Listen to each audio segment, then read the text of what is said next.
Bonjour, alors je tiens à vous informer que l'épisode d'aujourd'hui fait partie d'une série spéciale sur la santé mentale des jeunes de 15 à 30 ans qui a été enregistrée dans le cadre de ma participation comme psychologue à un documentaire en 8 épisodes sur la santé mentale des jeunes pour TV Laval. Donc, je vous invite à écouter les 8 épisodes qui seront publiés d'ici mes vacances d'été qui auront lieu en août, pendant lesquelles je vais prendre une pause de quelques semaines du podcast de la psy en ligne. Alors, je vous invite à écouter ces 8 épisodes de spécial santé mentale des jeunes. Bonne écoute! La jeunesse, que ce soit l'adolescence ou le début de l'âge adulte, ça amène toutes sortes de défis dans la vie. Ça amène aussi un grand questionnement au niveau de l'identité. C'est une période de grands changements, surtout à l'adolescence. Changements physiques, hormonaux, changements cognitifs, émotionnels.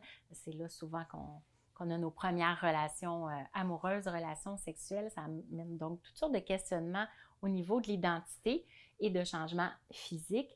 Malheureusement, pour certains jeunes, principalement les jeunes filles, on va voir des troubles alimentaires apparaître à cette période-là. Il y a différents troubles alimentaires, je vais en parler. On retrouve, premièrement, l'anorexie mentale, qui est vraiment caractérisée là, par une obsession par rapport au poids et à la nourriture, dans le sens d'en consommer le moins possible, au minimum. On va voir des jeunes qui vont prendre une pomme dans leur journée ou une barre tendre et elles arrivent à contrôler malgré la faim, parce qu'elles ressentent quand même la faim, mais malgré la faim, elles arrivent à contrôler parce que leur seule obsession, c'est de ne pas seulement de ne pas prendre de poids, même d'en perdre, en fait, souvent, et d'être le plus mince possible, voire maigre à un moment donné. Donc, c'est sûr que tout ce qui est médias sociaux, tout ce qu'on voit au niveau de la mode, des affiches, les magazines avec les mannequins très minces et tout ça, bien, ça aide pas à ce niveau-là. Ça met énormément de pression sociale sur les jeunes, comme j'ai principalement les jeunes filles, à vouloir être très minces, et ça peut être une des causes là, de l'anorexie qui peut avoir de graves conséquences. On va y revenir tout à l'heure. On voit aussi la boulimie. Donc, c'est un peu différent de l'anorexie dans le sens que la boulimie, on va voir beaucoup de fluctuations au niveau du poids, parce que dans la boulimie, la personne va outre manger, à en avoir mal au cœur, mais par après, parce qu'elle ne veut pas nécessairement engraisser, bien sûr, elle va utiliser toutes sortes de façons pour perdre ce poids. Donc, évidemment, des vomissements, des laxatifs pour aller aux toilettes, énormément d'efforts physiques, là, d'entraînement et tout ça pour perdre le plus de poids possible, pour être en mesure après de refaire une séance de boulimie, puis manger là, sans arrêt. Donc, c'est quand même différent là, de l'anorexie à ce niveau-là. On va voir, on en parle un peu moins, mais pour certains jeunes, ça va être des problèmes au niveau d'une alimentation qui est plus sélective, c'est-à-dire qu'ils vont vraiment délaisser certaines classes d'aliments, par exemple les fruits et les légumes. Il y a des jeunes qui ne veulent rien savoir, ne vont jamais en manger, alors que c'est extrêmement important au niveau de tout ce que ça apporte comme vitamines, minéraux, au niveau nutritif. Donc, ils vont avoir une alimentation très restreinte. C'est sûr qu'on va voir ça davantage chez des jeunes qui ont des grandes rigidités, qui ont certains problèmes neurologiques, par exemple chez des jeunes autistes, là, des TSA, le trouble de spectre de l'autisme. On va voir ce genre de restrictions alimentaires. Enfin, on va voir des jeunes qui souffrent d'orthorexie. Donc, l'orthorexie, c'est vraiment d'avoir envie d'une alimentation qui est parfaite, c'est-à-dire sans graisse, sans sucre, sans sel, de vouloir manger, là, ortho, c'est droit, avec une droiture, là, pour vouloir vraiment avoir un corps qui est le plus sain possible au niveau alimentaire, en pensant que ça va amener le meilleur bien-être possible. Mais bien sûr, ça amène en même temps une certaine rigidité. Puis aussi, au niveau des plaisirs de la vie au niveau alimentaire, bien, c'est sûr que ça devient difficile, parce que si on va au restaurant, si on va manger chez d'autres personnes, évidemment, le menu ne sera pas parfait pour ces jeunes qui souffrent d'orthorexie. Tout à l'heure, je parlais des problèmes que ça peut apporter, entre autres l'anorexie et la boulimie. C'est sûr que pour les anorexiques, entre autres, il va y avoir une malnutrition. Il y a vraiment un manque au niveau des nutriments, des vitamines, des minéraux. Puis on le voit là, chez certaines qui deviennent très, très maigres. Un arrêt même des menstruations. Il peut y avoir différentes conséquences là, au niveau de la santé physique, des conséquences même cardiaques. Là. Il y a certaines anorexiques qui doivent être carrément hospitalisées parce qu'elles sont en danger au niveau de leur santé physique. Donc, c'est ça, il va y avoir vraiment des complications médicales à ce niveau-là. Au niveau osseux aussi, il va y avoir vraiment plein de manques nutritionnels là, pour les anorexiques principalement. Au niveau émotionnel, au niveau psychologique, c'est sûr que souvent c'est accompagné, là, entre autres l'anorexie ou la boulimie, accompagné d'anxiété, puis aussi de dépression. Souvent, on va voir beaucoup d'anxiété, de dépression chez ces jeunes-là. On ne sait pas trop qu'est-ce qui vient avant quoi, par contre, là. Est-ce que ça vient avant de d'avoir développé le trouble alimentaire ou ça vient avec, après? Mais on va voir des problèmes de santé mentale aussi qui accompagnent les troubles alimentaires. Au niveau relationnel, on peut voir aussi de l'isolement social parce que à un moment donné, à force de maigrir, par exemple, bien, les jeunes peuvent avoir des commentaires hein, par leurs amis, par leur famille et finir par s'isoler de plus en plus, être toujours dans leur chambre, ne plus vouloir sortir, ne plus vouloir personne. Et aussi, ça aide à ne pas être tenté par la nourriture puisque, entre autres, les anorexiques veulent manger le moins possible. Ben, en s'isolant, elles sont moins tentées là, de consommer toutes sortes de nourriture.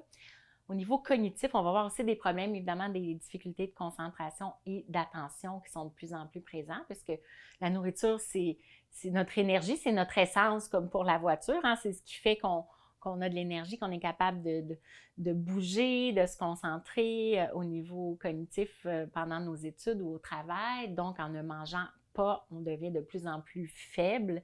Ça peut aller même jusqu'à c'est sûr, à la perte de conscience. Donc, c'est sûr que ça a un impact vraiment à ce niveau-là.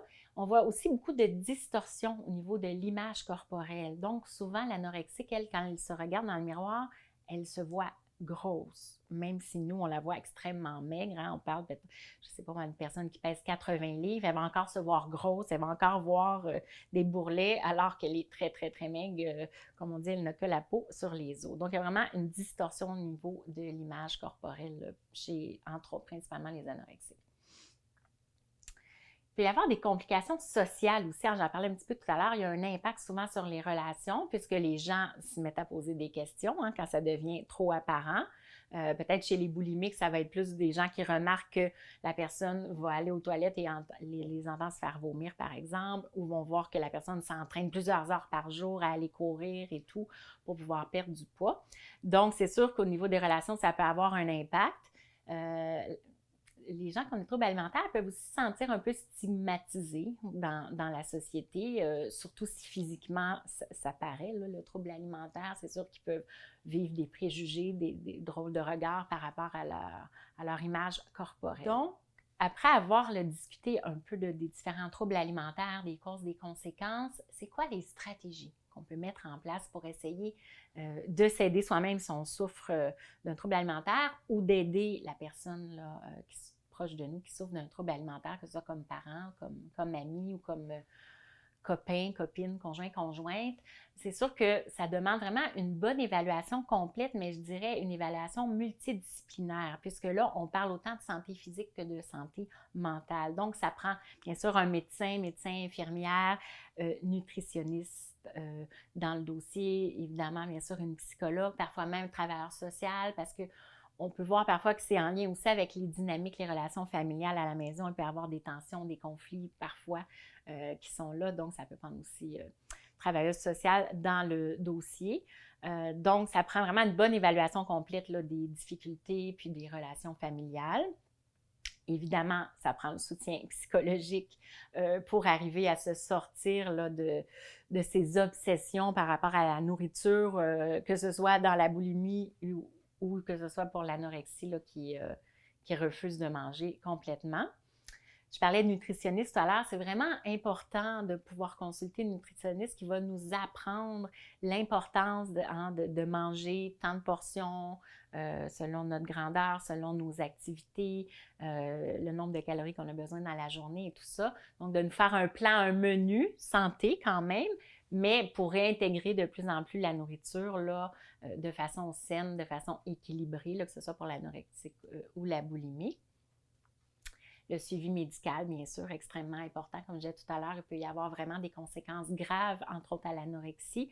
Donc, c'est vraiment important d'avoir un suivi médical pour voir au niveau cardiaque, au niveau de la tension, de la pression et tout ça, comment ça se passe pour ça.